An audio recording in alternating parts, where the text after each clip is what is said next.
اب اگلی دو آیات انتہائی جھنجھوڑنے والی آیات ہیں. ریفرنس نمبر 7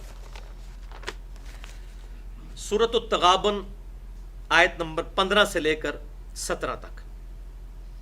انما اموالکم و اولادکم فتنہ، بے شک تمہارا مال اور اولاد تمہارے لیے فتنہ ہے، آزمائش ہے، ٹیسٹ کا ذریعہ ہے. یہ فتنہ پنجابی والا نہیں ہے، یہ عربی والا فتنہ ہے کہ اس کے ذریعے اللہ تعالیٰ تمہیں آزمائش میں مبتلا کرے گا.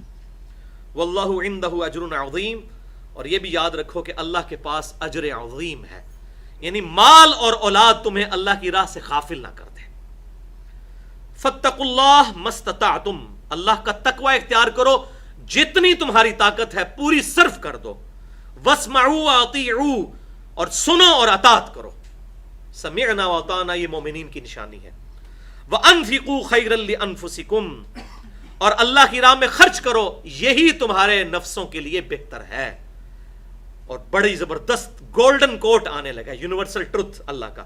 ومن یوق شح نفسی، اور جو نفس کے لالچ سے بچا لیا گیا، فاولئک هم المفلحون، تو یہی ہے فلاح پانے والے. یہ زبردست آیت مبارک ہے. جو نفس کے لالچ سے بچا لیا گیا وہی ہے فلاح پانے والے.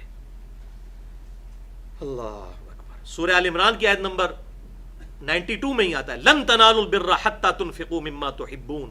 چوتھے پارے کی یہ پہلی آیت ہے. ہرگز تم نیکی کے اعلیٰ درجے کو نہیں پہنچ سکتے جب تک کہ اپنی پسندیدہ چیزیں اللہ کی راہ میں خرچ نہ کر دو. تو اللہ تعالیٰ فرما رہا ہے جو نفس کے لالچ سے بچا لیا گیا وہی کامیاب ہے. اب یہ پورا فلسفہ اسلام کا موجود ہے اس کے اندر. ان تقرضوا اللہ قرضا حسنا، دیکھو اگر تم اللہ کو قرض حسنا دو گے، اللہ کی راہ میں خرچ کرو گے، قربان جاؤں میرے مالک کہہ رہا ہے کہ تم مجھے قرض دے رہے ہو، میں مقروض ہوں تمہارا.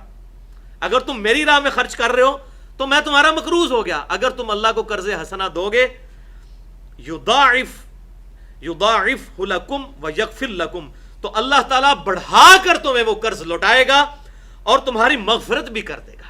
یہ جتنا مال اللہ کی راہ میں تم بھیج رہے ہو یہ اللہ تعالیٰ کے ڈیوائن بینک میں سٹور ہو رہا ہے.